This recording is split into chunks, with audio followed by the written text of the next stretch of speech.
As part of the ClimateGenn podcast, I'm publishing concurrently with my normal interviews a series within a series every week for the next 8 weeks called Sustainability and Wine in Alentejo, Portugal's largest and most climate vulnerable region. This series is part of a larger project commissioned by the Wines of Alentejo Sustainability Programme, with whom I've been collaborating with for the past year. I hope you enjoy it.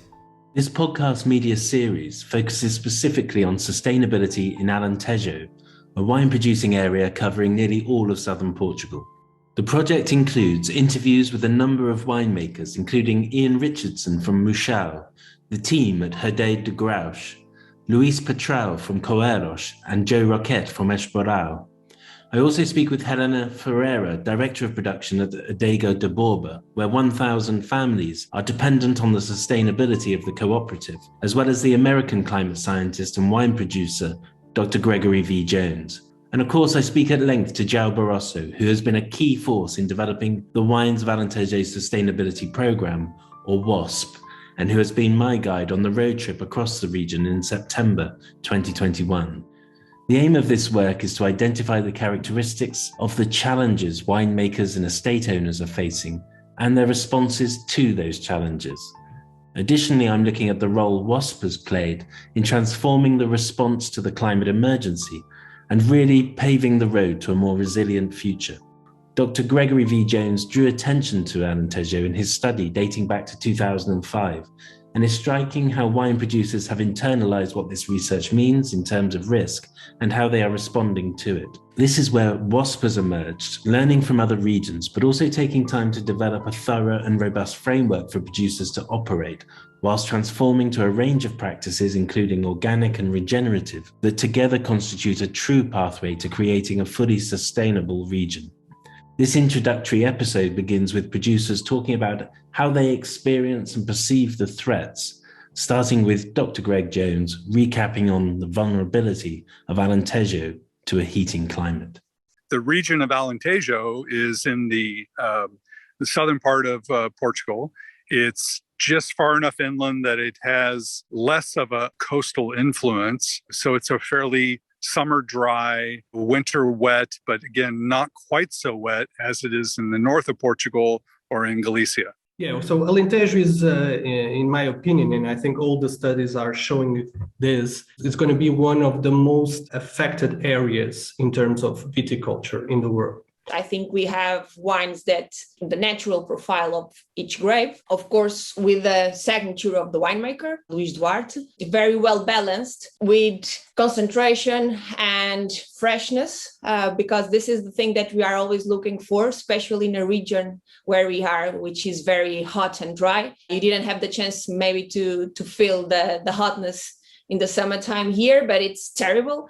And it's very challenging for us to produce wines like that. And I think we are going on this way. Heat events during the middle of the summer, of course, problematic.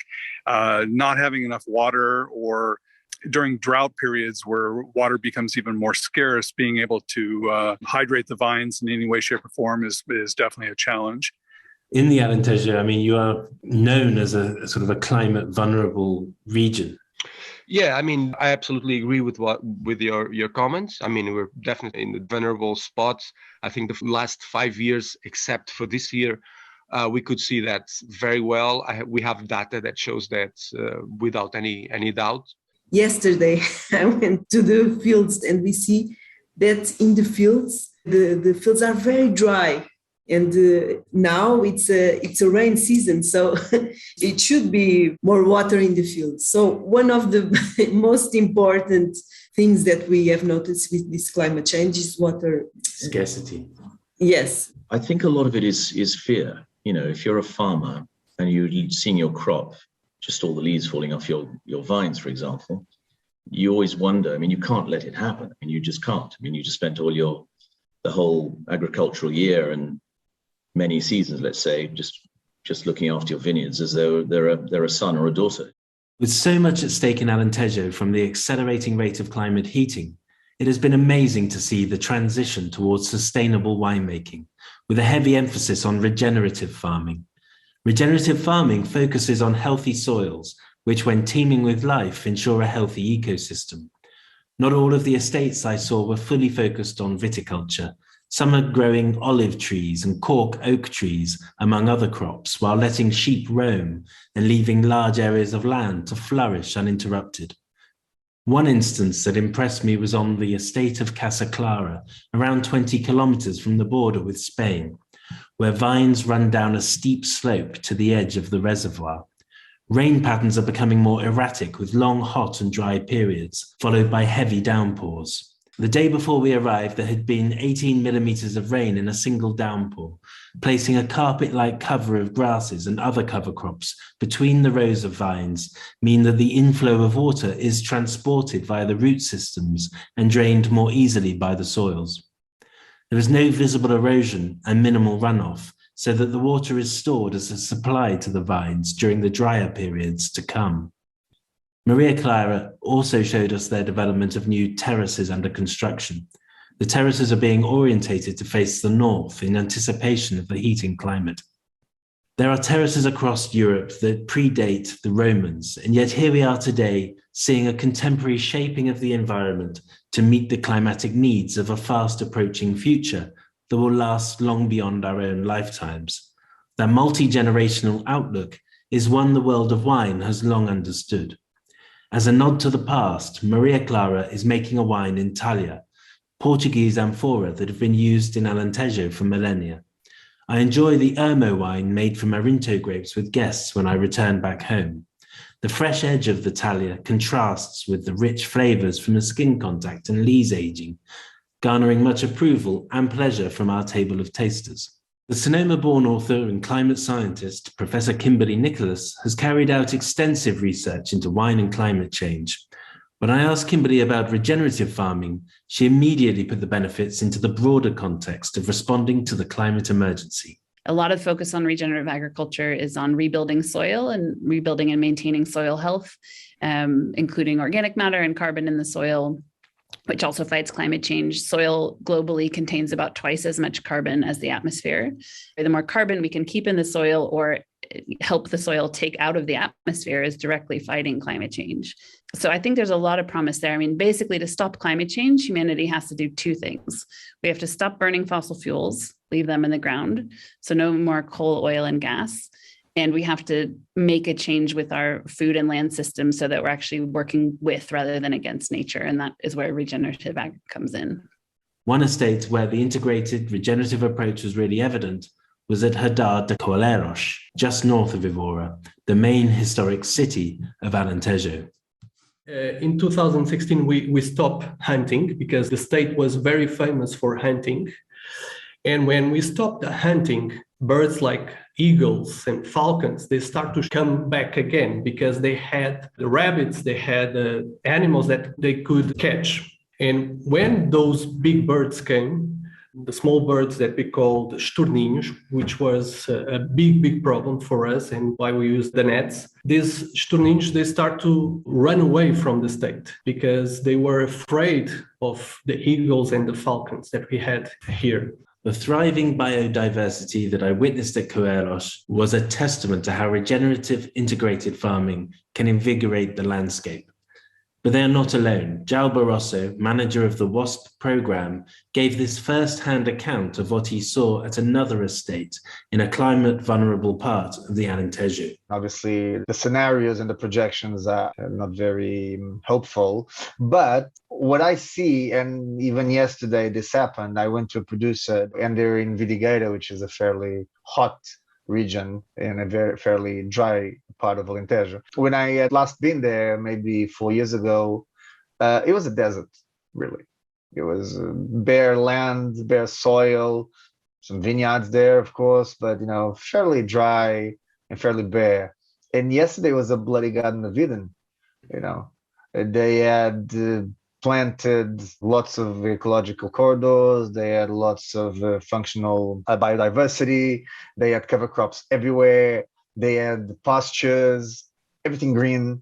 these guys have been doing a massive investment in terms of regeneration and adaptive agroecology, in terms of creating the conditions for a more adapted strategy towards, on one hand, climate change, is obviously on the other, the survival of their investments.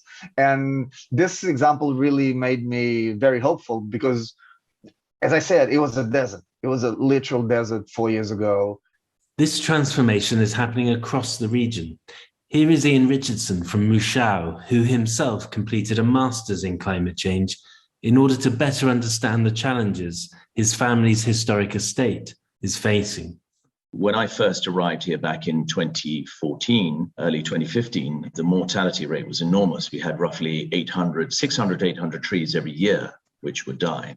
And these are lovely old oaks. And it was absolutely tragic for us. And, I'd sit here on a Saturday afternoon watching these huge trucks of wood struggling to climb the hill here. And it was pretty heartbreaking. So what we've done since then is we planted 30,000 trees in the last 3 years, cork trees. Obviously, we're not expecting them all to take. We've got all sorts of other issues here as well, which you could argue are climate related because it impacts the fauna. So we've got a predominance now of things like wild boar, which do a lot of damage and chew our new trees. Anyway, it's an issue for us. It's a real issue with the cork. We're going to plant another 15,000 cork trees in the next 2 years. And so we're sort of reaching where we want to be, but now we've got to manage the property in a way that's sustainable looking forward.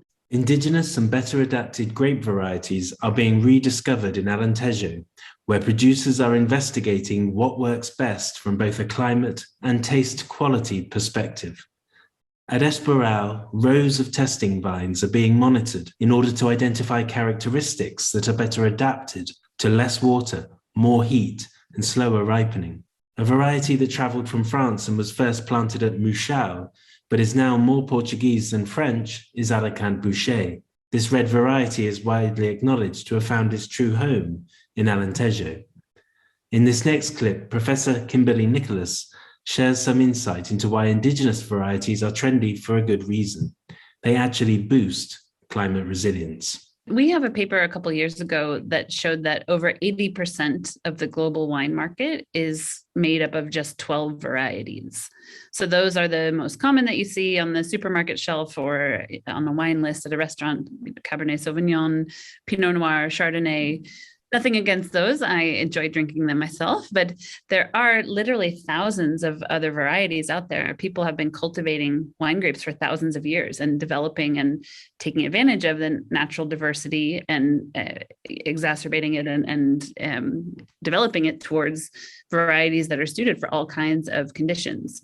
And what we're doing by having this kind of monocultural system, this very narrow system of wine growing where we only take a handful of grapes, is we're really limiting our options for adaptation, because there are varieties out there that, for example, are much better adapted to warmer temperatures, that are more efficient at using water, which is a scarce and limiting resource in many wine growing regions, potentially more so with ongoing climate change. So there are real options for adaptation and switching varieties. And that's something that we advocated for in this study, because it's much more sustainable to keep vineyards where they are now and make adaptations in the vineyard, potentially including turning over or changing varieties, rather than actually moving the vineyards northward to, for example, or uphill to higher elevation. And that's because the planet is already pretty full. There are people all over the place. We're already using most of the land on Earth in one way or another. We need to leave some of the natural land for nature. And we can't be moving our agriculture around and destroying basically more habitat of what limited habitat remains. So we suggest that it's a real underappreciated option. And from our study, we found that about half, back to this idea that it's possible to adapt, but there are also limits to adaptation. About you can basically double your adaptive capacity by using a broader range of varieties and turning over varieties. That doesn't mean that there will be no impacts on the wine industry. There still are places that will really struggle and might not make it under a lot of warming, but it gives a real lifeline for a lot of regions. What we've been doing basically is, from one side, we've been looking and testing other grape varieties. We have an amplographic field in which we have 188 grape varieties. So we're studying if some of them would respond better to climate change than the ones that we use. And we know that Alentejo was a dry farming region until the mid-90s, where irrigation really arrived and was possible to do in Alentejo. And productions before that are quite good. So the incredible change that happened in Alentejo in the 90s with water, now it's something that we should worry about, because the grape varieties that are not as well adapted to heat as the other ones were. And all these little changes that we are doing, recovering the ecosystem, adapting the varieties that we have in the state. So the state was famous for international varieties like Cabernet, Merlot, Chardonnay, which are great varieties, but probably not very well adapted to our climate and for the future climate that we're going to have. I think those Alicante Boucher, Anton Vaz are very well adapted to this kind of climate. And they don't suffer so much as with the heat waves that are very common now in Alentejo, because the berry is a little bit more, has more volume, so the heat waves don't hit so much the grapes. So I think it's better to start with the market point of view. So maybe in the beginning of the project of Herdade dos Grãos, the consumers were very focused on a very international or well-known grape varieties, worldwide known grape varieties. And of course, we follow this. And I would say that the profile of our wines was extremely close to wines, for example, from Australia or from California, or and so.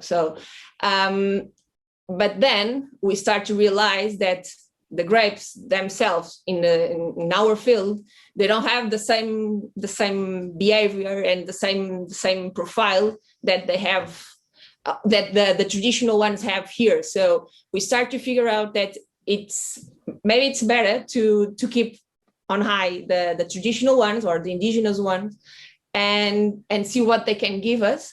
And we figure out that actually this profile, the traditional ones, grapes profile, are much better. And it was actually what then we start looking for, because also the market start looking for this. I think it's more or less a relationship between market, producer, and grapes or field or vineyards.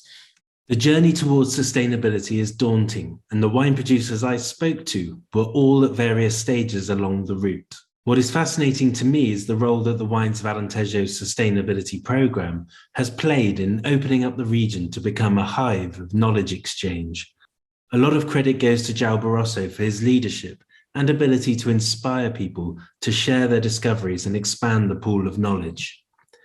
Part of the future climate resilient landscape is about community, and in this case, rethinking how we work so that competitors are also our collaborators. This concept is vital, and I heard it here again and again. Sharing knowledge across the wine sector is really important. You know, if I figure out something I can do here in my vineyard, then why not share it with people in Alentejo? I mean, we all need to be better stewards, and if somebody can figure out how to do any one little component of our farming practices, our management practices, then we need to share that information as best we can. Keeping the knowledge is power is gone. Sharing the knowledge is power. That's the new paradigm. And so when I go into this project, this sharing the knowledge is power was one of my key drives, because we had indeed companies with a lot of knowledge, and we had indeed companies with lack of knowledge and with hunger for knowledge. And so what we managed to do, and this was something quite satisfactory also, was to create this knowledge sharing network. Alentejo is a very, very big wine region, and it looks like everybody is doing things very a part of each other.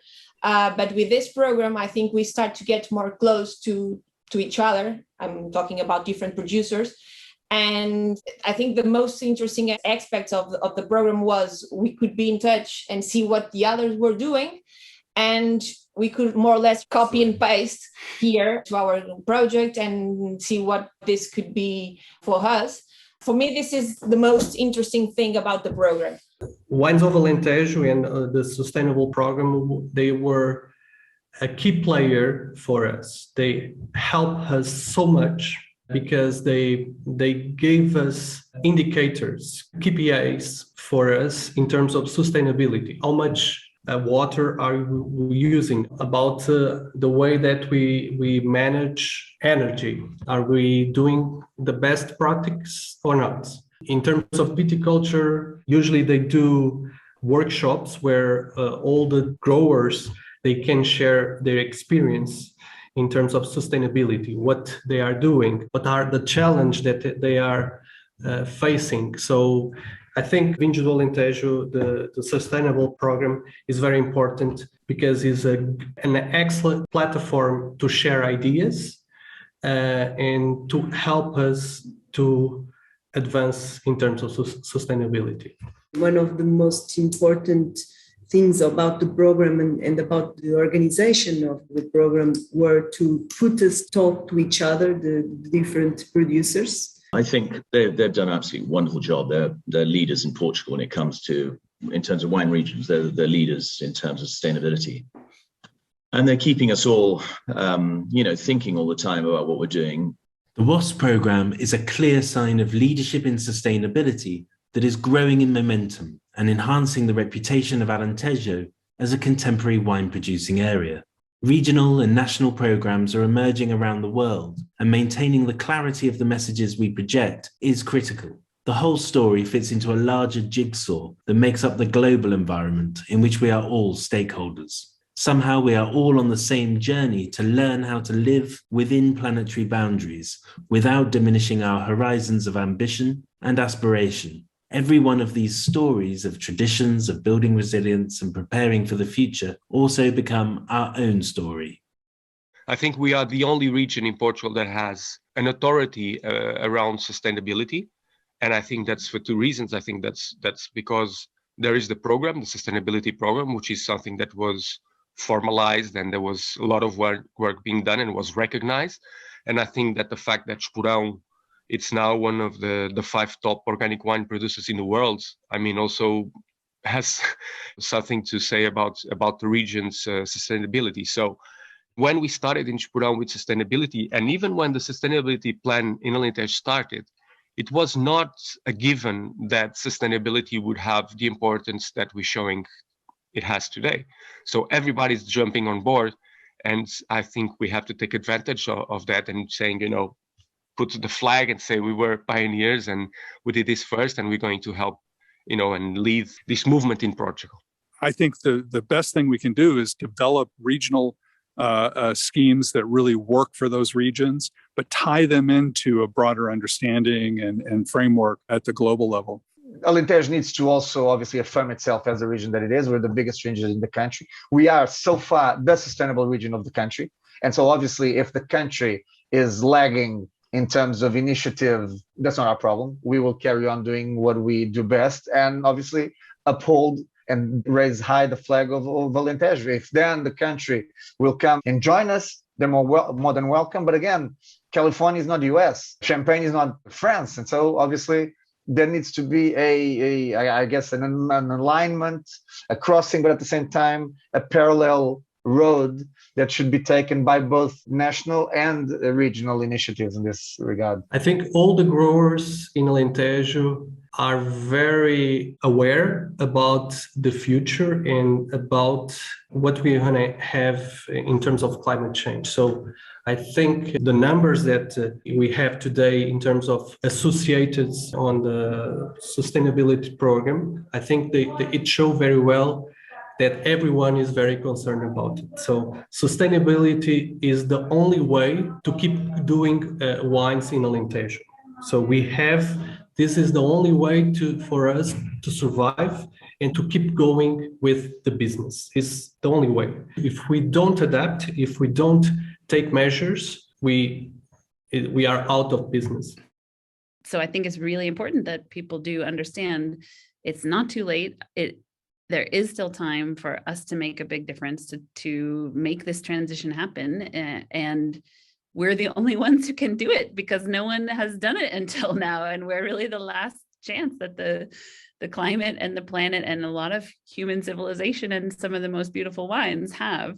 So I think it is really important that people understand just how critical we are. And if you happen to be alive and hearing this podcast, then you happen to have been born at really the most critical time in human history, and you have a critical role to play.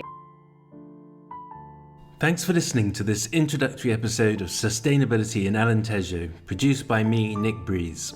In the next episode, I speak with climate and viticulture researcher Dr. Gregory V. Jones more comprehensively about the impacts of a warmer planet on viticulture.